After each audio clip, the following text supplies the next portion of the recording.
दोस्तों, कट्टर मुस्लिम अपने कारनामों से बाज नहीं आ रहे और इस पर डायरेक्ट यूपी पुलिस के व्हाट्सएप ग्रुप पर जो योगी जी के सबसे करीब पुलिस ऑफिसर हैं, उनके व्हाट्सएप पर यह मैसेज एक मुस्लिम शख्स ने भेजा है। और यह मैसेज यह है कि योगी जी को या तो बम से उड़ा देंगे या फिर उसका भी वही हाल करेंगे जो कन्हैया लाल का किया था। जी हाँ, वही तंसर से जुदा किया जाने वाला हाल। लेकिन सबसे बड़ी बात यह है कि यह शख्स भी राजस्थान के उसी इलाके से है जिस इलाके से मोहम्मद गोस और मोहम्मद रियाज थे, और शख्स भी कट्टर मुस्लिमवादी बताया जा रहा है जो पाकिस्तान की बड़ी मुस्लिम टेररिस्ट से जुड़वा हुआ है। दोस्तों, आपको बता दें, यह मामला इसलिए सोशल मीडिया पर वायरल हो रहा है क्योंकि कि योगी अब नेक्स्ट पीएम बनने वाले हैं और ऐसे में उनकी पर्सनल पुलिस को इस तरह का मैसेज देना काफी बड़ा मामला है। आखिर क्या कुछ हुआ, पूरी मामला आपको डिटेल में बताते हैं, लेकिन कमेंट करके बताइएगा ऐसे मुस्लिम शख्स के लिए क्या करना चाहिए जो लगातार हिंदुओं के खिलाफ साजिश रच रहे हैं और ऐसी ऐसी गतिविधियां भारत देश में हिंदुओं के खिलाफ कर रहे हैं। क्या करना चाहिए इनके खिलाफ? इधर अगर हम उन दो कट्टर मुस्लिमों की बात करें जिन्होंने कन्हैयालाल को मारा था, इन दोनों को अभी सुप्रीम कोर्ट से सजा सुनाई जाना बाकी है। लेकिन इतने में ही एक नया केस आ गया है जो कि सनसनी केस बना हुआ है। अब आपको बताते हैं डिटेल में पूरी खबर क्या है। आपको बता दें दोस्तों की योगी जी को बम से उड़ाने वाले का पता पुलिस को चल गया है और उसका नाम है सरफराज, और उसे राजस्थान के भरतपुर से गिरफ्तार भी कर लिया गया है। जी हां दोस्तों, बता दें कि पुलिस सरफराज को सतपुरा गांव से दबोचने में कामयाब हो गई। इस शख्स के बारे में बताया जा रहा है कि पिता रद्दी खान किसी इलाके में झोलाछाप डॉक्टर है। सरफराज शादीशुदा है, उसके दो बच्चे भी हैं। उसने अपना नाम बदलकर यानी कि शाहिद खान के नाम से धमकी दी थी यूपी पुलिस के व्हाट्सएप नंबर पर। बता दें कि दोस्तों, सरफराज ऑफ शाहिद खान ने पुलिस को जो व्हाट्सएप पर मैसेज भेजा उसमें यह दावा किया था कि वह सीएम योगी को 3 दिन के अंदर ही बम से उड़ा देगा, जिसके बाद लखनऊ की साइबर सेल ने इस शख्स की गिरफ्तारी की और इसके नंबर के आधार पर इसे ट्रेस भी किया गया जो कि यूपी के हरियाणा से होता हुआ बॉर्डर पर पहुंचा और फिर अपने गांव सतपुर आ गया। भरतपुर पुलिस जब इस बारे में जांच की गई तब उन्होंने बोला इस मामले को लेकर उनको कोई भी जानकारी अब तक नहीं मिली है क्योंकि साइबर सेल नहीं तेजी से इस मामले की तरफ कदम बढ़ाते को सरफराज को गिरफ्तार कर लिया था दोस्तों, जिसके बाद थाने में लाके इस शख्स से कड़ी पूछताछ की जा रही है और साथ ही पुलिस ने इस शख्स की काफी पिटाई की है। ऐसे में अब देखना यह होगा कि आगे जाकर क्या बताता है कि इसने ऐसा क्यों किया। तो दोस्तों, अब इस खबर के बारे में आपकी क्या राय है? आप अपनी राय हमें जरूर कमेंट करके बताइएगा। इस तरह के शख्स जो सीएम योगी धमकी देने से नहीं डरते, इस तरह के कट्टर मुस्लिम जो ऐसी हरकतें करने से कभी नहीं डरते, इनकी खिलाफ सरकार और पुलिस को क्या क्या एक्शन लेने चाहिए, इस बारे में आप कमेंट करके जरूर बताइएगा। और साथ ही वीडियो को ज्यादा से ज्यादा लाइक शेयर जरूर करें और चैनल को सब्सक्राइब करना ना भूलें ताकि आपको लगातार ऐसी खबरों की अपडेट समय समय पर मिलते रहे। धन्यवाद। दोस्तों, ममता बनर्जी मोदी के अगेंस्ट में हमेशा बोलती रहती है और यह पूरा देश जानता है, और आज खुद मोदी के सामने क्यों झुकती हुई नजर आ रही है ममता बनर्जी? आपको बता दें कि पहले भी जब सीबीआई जांच करने जाती थी ममता सरकार की, तब भी वह सीबीआई एजेंसी को जांच करने से रोक देती थी दोस्तों। लेकिन अब सख्ती से सेंट्रल एजेंसी ने उनको दबोचने के लिए पूरी प्लानिंग तैयारी कर ली है और यह 2 मामले ऐसे हैं जिसमें वहां घबराती हुई नजर आ रही है। पहला फाइनेंशियल मामला जो कि हाल ही में उनके विधायक की गाड़ी से लगभग 100 करोड़ रुपए मिले थे और इन पैसों के बारे में बताया जा रहा था कि बंगाली घुसपैठियों को बांटने के लिए ये पैसे लिए जा रहे थे। और दूसरा मामला यह हुआ जब मोदी की तिरंगे वाली रैली को रोकने का उन्होंने ऐलान किया था। बता दें कि दोस्तों, हाल ही में वेस्ट बंगाल में बड़ी तिरंगा रैली को रोका गया और इसमें ममता बनर्जी का हाथ भी बताया जा रहा है।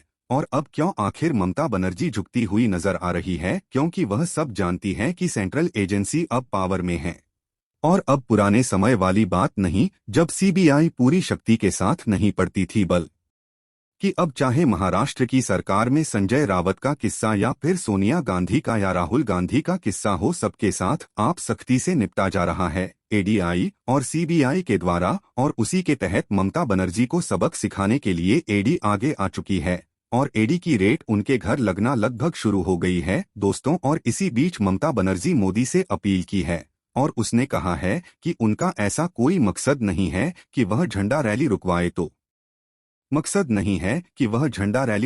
तो दोस्तों इस तरह से देखा जा रहा है कि वह मोदी के सामने झुक रही हैं, लेकिन यह मोदी का मामला नहीं है बल्कि कानून का मामला है। और देखा जाए इससे भी बड़ी सजा मिलती अगर आप किसी भी व्यक्ति को आज़ादी के दिन रैली करने से रुकवाते और अगर उनको झंडा फहराने से मना करते हैं तो उस पर प्रशासन पुलिस कड़ा एक्शन लेती है। और इसी हैवत में ममता बनर्जी फंस चुकी है दोस्तों। लेकिन अब बंगाल में क्या कुछ होने वाला है आगे हम सभी डिटेल में देते रहेंगे, लेकिन आप कमेंट करके यह बताइएगा क्या इन सब चीजों के लिए ममता को सजा दी जानी चाहिए। इधर हाल ही में पिछले 4 दिन पहले दिल्ली में आए ममता बनर्जी और उस समय में उन्होंने 1000 करोड़ की डिमांड की थी। बंगाल की जनता के हित में उन्हें 1000 करोड़ चाहिए और मोदी ने साफ साफ मना कर दिया कि यह पैसा आप घुसपैठियों में बांटेगी, ना कि आम जनता को जो भारत की है उनमें बैठेगी। आपको बता दें कि घुसपैठियों को ममता बनर्जी इसलिए पाना देती है क्योंकि वो उनके वोट बैंक है और जब भी वोटिंग और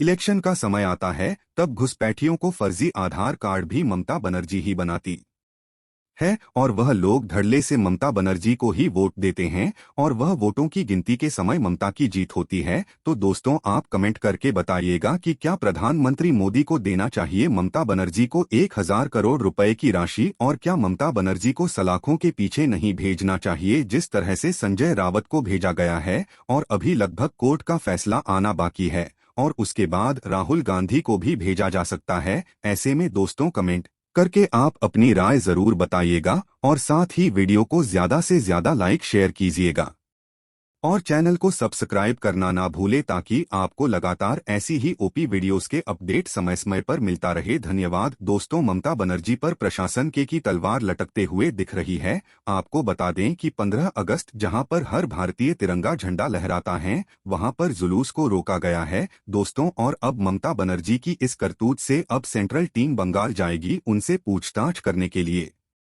आखिर कैसे वह रोक सकती है आजाद भारत के लोगों को झंडा फहराने से। दोस्तों अब देखना यह होगा ममता बनर्जी पर अब कितनी आफत आती है। लेकिन आप कमेंट करके बताइएगा ममता बनर्जी को क्या सजा देनी चाहिए। ममता बनर्जी एक ऐसी पॉलिटिशियन है जो बंगाल से मुस्लिम घुसपैठियों को तो भारत में आने की इजाजत दे देती है, लेकिन अगर भारत का कोई संगठन कोई शख्स हाथ में तिरंगा लेकर रोड पर फहरा देता है तो ममता बनर्जी उसे मना करवाती है, रुको आती है। ये डेमोक्रेसी में कितने हद तक सच है और ममता बनर्जी को किस तरह की सजा देनी चाहिए इस प्रकार की देशद्रोही हरकतों को की वजह से कमेंट करके जरूर बताइएगा। दोस्तों आपको बता दें प्रधानमंत्री मोदी और ममता बनर्जी ने लगातार टशन रहता है, लेकिन हाल ही में एक टशन देखने को तब मिला जब ममता बनर्जी कोई कमेटी की मीटिंग में दिल्ली पहुंची थी और वहां पर उन्होंने प्राइम मिनिस्टर से बंगाल को 1000 करोड़ रुपए देने के लिए मांग की थी, लेकिन मोदी ने बिल्कुल मना कर दिया और उसके बाद से ही ममता बनर्जी ने मोदी के तिरंगा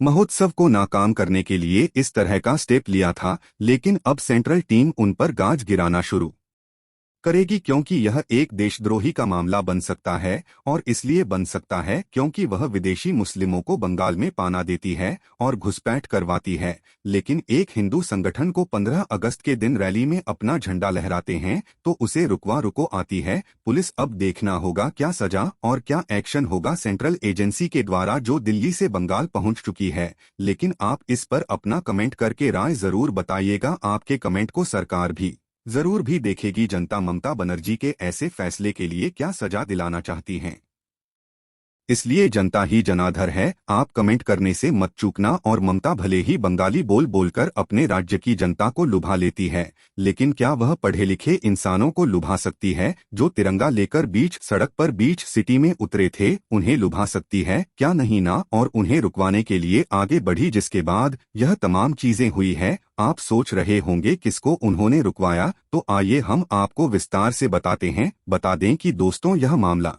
नंदीग्राम का, जहां पर शुभेंदु अधिकारी के तिरंगा रैली को रोका गया, जिसके बाद बीजेपी नेता बंगाल पुलिस पर बरस पड़े और इसके बाद शुभेंदु ने गृह मंत्री अमित शाह को भी पत्र लिखा और रैली रोकने वाले भी पुलिस अधिकारी के खिलाफ कड़ी से कड़ी कार्रवाई करने की मांग की है। इस बारे में शुभेंदु ने बातचीत में बताया कि वो वहां पब्लिक रिप्रेजेंटेटिव है और पीएम मोदी का ही आदेश है, हर घर तिरंगा हमारी रैली ना ही कोई पॉलिटिकल रैली है और ना ही कोई पब्लिक रैली और ना ही कोई धार्मिक रैली है। हम काफी शांत तरीके से तिरंगे की रैली निकाल रहे हैं और वो भी हर घर तिरंगा अभियान के तहत, लेकिन ममता बनर्जी की है पुलिस और आईपीएस श्रद्धा पांडे ये सब सिर्फ ममता बनर्जी के इशारों पर चलते हैं और उन्हीं के आदेश पर ही उन्होंने ऐसा किया है कि मुझे यहाँ तिरंगा रैली नहीं करने दे रहे हैं। दोस्तों, ऐसे में आप समझ सकते हैं कि ममता बनर्जी ने जानबूझकर किया। तो दोस्तों, इस बारे में आपकी क्या राय है, हमें कमेंट करके जरूर बताइएगा और वीडियो को ज्यादा से ज्यादा लाइक शेयर करें और हमारे चैनल को सब्सक्राइब भी कर ले ताकि ऐसी अपडेट आपको मिलती रहे।